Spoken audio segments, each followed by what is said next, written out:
Hello అండి. అందరూ ఎలా ఉన్నారు? బాగున్నారా? నేనైతే చాలా బాగున్నాను. మీలో ఎవరైనా నా ఛానల్‌ని ఫస్ట్ టైం చూసినట్లయితే నా ఛానల్‌ని సబ్స్క్రైబ్ చేయండి, లైక్ చేయండి, షేర్ చేయండి. ఈరోజు ఒక మంచి ఇన్ఫర్మేషన్‌తో అయితే నేను మీ ముందుకొచ్చాను. అది ఏంటి అంటే వెయిట్ లాస్ అవ్వడానికి టిప్స్ అండి. ఎలాంటి టిప్స్ పాటిస్తే మనం వెయిట్ లాస్ అవుతాము, అసలు దానికోసం ఎటువంటి జాగ్రత్తలు తీసుకోవాలి అన్నీ కూడా షేర్ చేసుకోబోతున్నాను. మీలో ఎవరికైనా నచ్చితే ఈ వీడియో ఫస్ట్ నుంచి లాస్ట్ వరకు కంటిన్యూగా చూడండి. స్కిప్ చేసుకుంటూ చూస్తే మీకు కూడా వీడియో అర్థం అవ్వదన్నమాట సరిగా నేనేం చెప్తున్నాను ఏంటి అనేది. సో ఫస్ట్ నుంచి లాస్ట్ వరకు కంటిన్యూగా అయితే చూడండి. ఎప్పుడైనా సరే మనం వెయిట్ లాస్ అయ్యేటప్పుడు ఫస్ట్ చూసుకోవాల్సింది ఫుడ్ క్వాంటిటీ. మనం ఎంత తింటున్నాము, అలాగే మనం ఎంత వర్క్ చేస్తున్నాము. ఎప్పుడైనా సరే అవసరానికి మించి ఫుడ్ తినకూడదు. అది ఫస్ట్ అండి. సెకండ్ది ఏంటంటే మనం అవసరానికి మించి తిన్నప్పుడు అది ఏమైపోతుంది అంటే మన అవసరానికి కావాల్సిన శక్తి మనం వర్క్ చేసినప్పుడు యూజ్ చేసి మిగిలినది ఫ్యాట్ రూపంగా అయితే మిగిలిపోతుంది. అదొకటి చూసుకోవాలి. సెకండ్ది. థర్డ్ ఏంటంటే చాలామంది ఏం చేస్తారంటే కడుపు నిండా తిని జిమ్ చేస్తున్నాను కదా, లేదా ఎక్సర్సైజ్ చేస్తున్నాను కదా, వాకింగ్ చేస్తున్నాను కదా, ఓకే బ్యాలెన్స్ అయిపోద్ది అని అనుకుంటారు. అలా ఏమీ అవ్వదండి.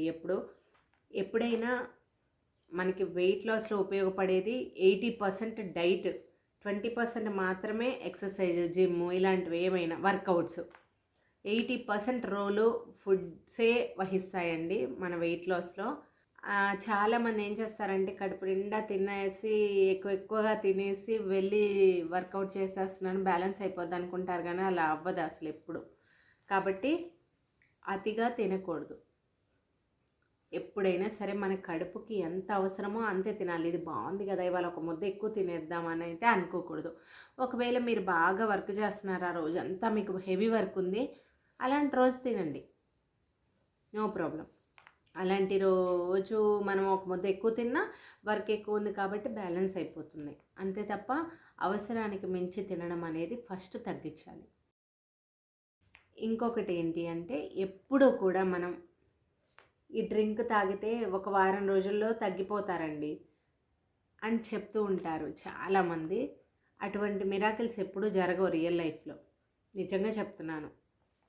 ఎందుకు అంటే ఎంత ఫాస్ట్గా మనం వెయిట్ లాస్ అయితే మళ్ళీ అంతే ఫాస్ట్గా వెయిట్ గెయిన్ అవుతాం. అది మంచిది కూడా కాదు ఆరోగ్యానికి. ఎప్పుడు కూడా మినిమం స్లోగానే వెయిట్ లాస్ అవ్వాలి. ఒక 3 months అయితే మినిమం పట్టిద్దండి ఎవరికైనా సరే. వెయిట్ లాస్ అనేది 3 months పడుతుంది. మన ఫుడ్ హ్యాబిట్స్ అన్నీ మార్చుకున్నా ఫస్ట్ డే నుంచి మినిమం 90 days అయితే తప్పకుండా పట్టింది. మీరు చేసి చూడండి కావాలంటే. చాలామంది చెప్తారు ఈ జ్యూస్ తాగితే తగ్గితే, ఆ జ్యూస్ తాగితే, ఇవన్నీ ఏదో చిన్న రోల్ ప్లే చేస్తాయేమో కానీ వెయిట్ లాస్కి అంతా అయితే యూజ్ అవ్వవు. కష్టపడింది ఫలితం ఎప్పుడూ రాదు. మనం అలా ఆశించకూడదు కూడా. అందరూ చాలా ఏం చేస్తారంటే అండి, ఇన్స్టెంట్గా తగ్గిపోవాలి మేడం, నేను వారం రోజుల్లో తగ్గిపోవాలి ఎలా అని అంటూ ఉంటారు. వారం రోజుల్లో తగ్గారనుకోండి అంతే, వారం రోజుల్లో మళ్ళీ పెరిగిపోతారు. ఎప్పుడూ అంత తొందరగా తగ్గొద్దండి. నేను చెప్పేది అదే. ఇన్స్టెంట్ రిజల్ట్ కావాలని అస్సలు కోరుకోవద్దు. టైం టేకింగ్ ప్రాసెస్ ఉంటుంది డైట్ అంటేనే. అలాగే చెయ్యండి. అలా చేశారనుకోండి మీకు హెల్తీగా కూడా ఉంటారు. డైట్ అనేది ఒకరోజు 2 రోజులు 3 రోజులు చేసి వదిలేసేది కాదు. హెల్తీగా ఉండాలి అంటే ఒక్కొక్కసారి కొన్ని మంత్స్ చేయాలి, ఒక్కొక్కసారి ఇయర్స్ కూడా చేయాలండి. పడుతుంది టైము. అంతేకాని నాకు 1 monthలో రిజల్ట్ కావాలి మేడం అంటే ఎలా అండి? చాలా కష్టం. అది మంచిది కూడా కాదు. దేనికైనా టైం పడుతుంది. టైం తీసుకున్నదే స్ట్రాంగ్గా కూడా ఉంటుంది. మనం ఇల్లు కట్టేటప్పుడు తొందరగా తడిపేసి కట్టేస్తే ఎంత తొందరగా క్రాక్స్ రావడము సరిగా ఎట్లా ఉంటుందండి మొత్తం లోపల. ఇది కూడా అంతే. మనం కూడా స్లోగా చేసే పని ఏదైనా స్ట్రాంగ్గా ఉంటుంది. ఒకేసారి చేసేది అంత బాగోదు, ప్లస్ ఆరోగ్యానికి మంచిది కాదు. ఎప్పుడైనా సరే మనం సూర్యాస్తమయం కన్నా ముందే తినేటట్టు చూసుకోవాలి ఫుడ్ ఈవినింగ్. అలా మనకి చాలామందికి కుదరదు. వర్క్ చేసుకునే వాళ్ళు ఉంటారు, పనులు చేసుకునే వాళ్ళు ఉంటారు, ఇలా చాలా బిజీగా ఉంటారు. కాబట్టి అలాంటి వాళ్ళు ఏం చేయాలి అంటే మోస్ట్లీ 7 to 7:30 లోపే డిన్నర్ అయిపోయేటట్లుగా చూసుకోండి. మళ్ళీ మార్నింగ్ 7 వరకు ఏమి తినకుండా మన కడుపు ఎంతసేపు ఖాళీగా ఉంటే మనకి లోపల ఉన్న ఫ్యాట్ కరగడం మొదలవుతుంది. అది ఎవరికైనా సరే. అప్పుడు ఆటోమేటిక్గా వెయిట్ లాస్ అవుతాము. లేట్గా తిన్నామనుకోండి ఆ ఎఫెక్ట్ చాలా చూపిస్తుంది. నేను ఎప్పుడైనా బై ఛాన్స్ ఏదైనా వర్క్ వల్ల నాకు కుదరలేదండి, నైట్ లేట్గా తిని మార్నింగ్ వెయిట్ చూసుకుంటే వెయిట్లో డిఫరెన్స్ ఉంటుంది. అలాగే నా డైజెషన్ కూడా సరిగా ఉండదు. లేట్గా తిని పడుకున్న రోజు అస్సలు అంటే అస్సలు అరగదండి. ఫుడ్ అరిగినట్టు అస్సలు అనిపించదు. గ్యాస్ట్రిక్గా ఉంటుంది నాకు ఎర్లీగా తినడం అలవాటు అయిపోయింది. 7:30 కల్లా డిన్నర్ చేసేయటం. సో అలా చేస్తేనే నాకు తేలిగ్గా కూడా ఉంటుంది. నేను 10:30 కల్లా పడుకుంటానండి. పడుకునేటప్పటికి కరిగిపోతుంది ఒక్కో రోజైతే. ఆకలి అనిపించింది అనుకోండి, అప్పుడు ఒక గ్లాస్ మజ్జిగ లేదా ఒక గ్లాస్ వాటర్ తాగితే ఓకే. స్టమక్ ఎప్పుడైనా సరే ఎర్లీగా డిన్నర్ అయిపోయేటట్టు చూసుకోండి. దానివల్ల ఏమవుతుందంటే మళ్ళీ మనం మార్నింగ్ 7 వరకు ఏమీ తినం కదా ఎలాగూ. అప్పుడు ఎక్కువసేపు కడుపు ఖాళీగా ఉండడం వల్ల మనం తిన్నది అరిగిపోయి అయిపోతుంది. ఆ తర్వాత మన బాడీకి కావాల్సిన శక్తిని అంతా కూడా మన లోపల ఏదైతే ఫ్యాట్ రూపంలో ఉంటుందో లేదా ఎక్స్ట్రా క్యాలరీస్ ఏవైతే ఉన్నాయో అవి కరగడం స్టార్ట్ అవుతాయి. కాబట్టి ఎంత వీలైతే అంత తొందరగా డిన్నర్ చేయండి. చాలామంది 1 మంత్ చేస్తారు, నాకు రిజల్ట్ ఏమీ కనపడలేదండి, 1 మంత్ నుంచి చేస్తున్నాను ఏమీ రిజల్ట్ రాలేదు అని డీమోటివేట్ అయిపోతారు. అలా అయిపోకూడదండి. కృషితో నాస్తి దుర్భిక్షం అంటారు కదా మన పెద్దలు. అలాగే మనం కష్టపడుతూ వెళ్ళాలండి. ఫలితాన్ని ఆశించొద్దు అంత తొందరగా. ఒక్కొక్కసారి రావచ్చు రాకపోవచ్చు. మినిమం 90 డేస్ అని గోల్ పెట్టుకోండి.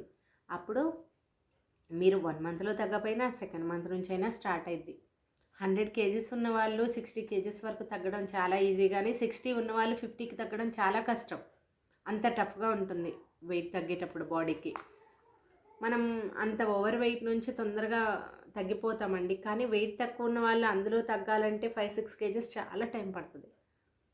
అంటే అలా ఉంటుందన్నమాట మన బాడీ తత్వం. ఫస్ట్ డైట్ చేసేటప్పుడు చాలా కష్టం అవుతుంది ఎవరికైనా.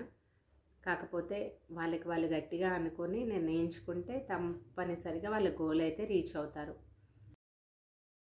మీలో చాలామంది ఏమనుకుంటారంటే, మేడం నేను ఈ వర్క్తో బిజీ ఉన్నాను మేడం, నేను ఆ వర్క్తో బిజీ ఉన్నాను మేడం, నాకు అవ్వదు మేడం, కుదరట్లేదు మేడం, పిల్లలు ఉన్నారు మేడం, పెద్దవాళ్ళు ఉన్నారు మేడం, వాళ్ళకి అది చేయాలి వీళ్ళకి ఇది చేయాలి అనుకుంటూ ఉంటారు. మరి మీకు మీరు ఏం చేసుకుంటారు? మీకు మీరు ఏమి ఎంచుకుంటారండి? అందరికీ అన్నీ ఉంటాయండి. ఒక్కొక్కరికి బ్యాలెన్స్ చేసుకోవాలి. మీరు ఆరోగ్యంగా ఉంటే మీ ఇల్లు మొత్తం ఆరోగ్యంగా ఉంటుంది. మీరు ఆరోగ్యంగా ఉంటే మీ పిల్లల్ని అందరిని ఆరోగ్యంగా చూసుకోగలుగుతారు. కాబట్టి ఎవరు స్ట్రాంగ్గా ఉండాలి ఇంట్లో అంటే ఒక వైఫ్, ఒక మదర్. ఎప్పుడు ఉమెన్, ముఖ్యంగా చెప్పాలంటే ఉమెన్ స్ట్రాంగ్గా ఉండాలి. బాగా తను స్ట్రాంగ్గా ఉంటే అందరినీ చూసుకునే అంత కెపాసిటీ తనలో ఉంటుంది. కాబట్టి మీకు మీరు ప్రయారిటీ ఇచ్చుకోండి. అప్పుడు మిమ్మల్ని చూసి మీ పిల్లలు కూడా మంచి పద్ధతులు నేర్చుకుంటారు. ఎప్పుడైనా సరే మనం తినేటప్పుడు కూడా రిలాక్స్డ్గా తినాలి. భోజనం పెట్టుకున్న తర్వాత మంచిగా నములుకుంటూ తినాలి ఎక్కువసేపు. అలా నమలటం వల్ల మన బ్రెయిన్కి ఆటోమేటిక్గా ఒక సిగ్నల్ వెళ్తుంది.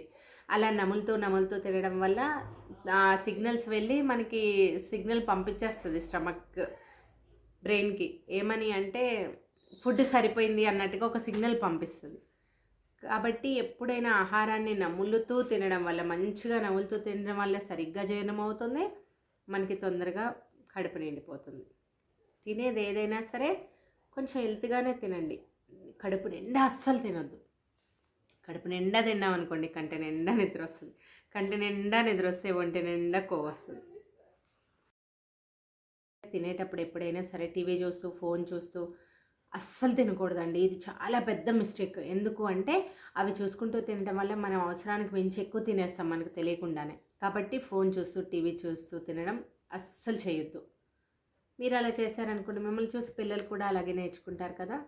సో అన్నాన్ని చూస్తూ తినడం వల్ల ఏమవుతుంది అంటే, మన అన్నం చూస్తూ తినడం వల్ల ఒక సంతృప్తి, ఒక మంచి ఫీల్ వస్తుంది, గుడ్ ఫీల్ వస్తుంది. ఎప్పుడు గుడ్ ఫీల్తో తినాలి.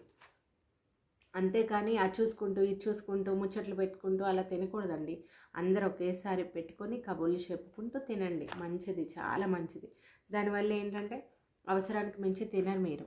ఎప్పుడైనా సరే అన్నం ఒకేసారి పెట్టుకొని కర్రీ ఎక్కువ వేసుకొని తినడానికి ట్రై చేయండి.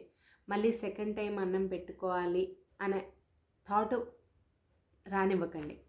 అలాంటి టైంలో ఎక్కువ తినేస్తారు. కాబట్టి ఎప్పుడైనా సరే అన్నం ఒకసారి పెట్టుకున్నదే మంచి నములుకుంటూ తింటే ఎక్కువ తిన్నాను అన్న ఫీల్ ఆటోమేటిక్గా వస్తుందండి.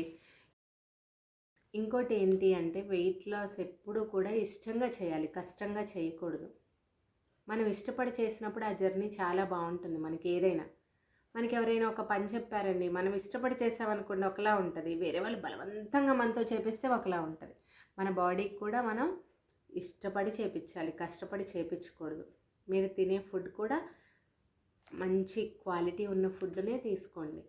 మీరు ఇష్టపడి డైట్ చేస్తే అది ఎక్కువ రోజులు చేయగలుగుతారు, ఎంజాయ్ చేస్తారు మీరు కూడా. అంతేగాని కష్టంగా చేశారనుకోండి మధ్యలోనే గివప్ చేసేస్తారు. ఎందుకంటే కష్టంగా ఉంది, నాకు అవ్వట్లేదు అని చాలామంది అంటూ ఉంటారు కదా, అప్పుడు అలాగే అవుతుందన్నమాట. ఇష్టపడి చేస్తే బాగుంటుంది.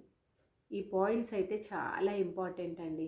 ఈ చిన్న చిన్న మార్పులు అయితే మనం ఫస్ట్ చేసుకోవాలి, నేర్చుకోవాలి.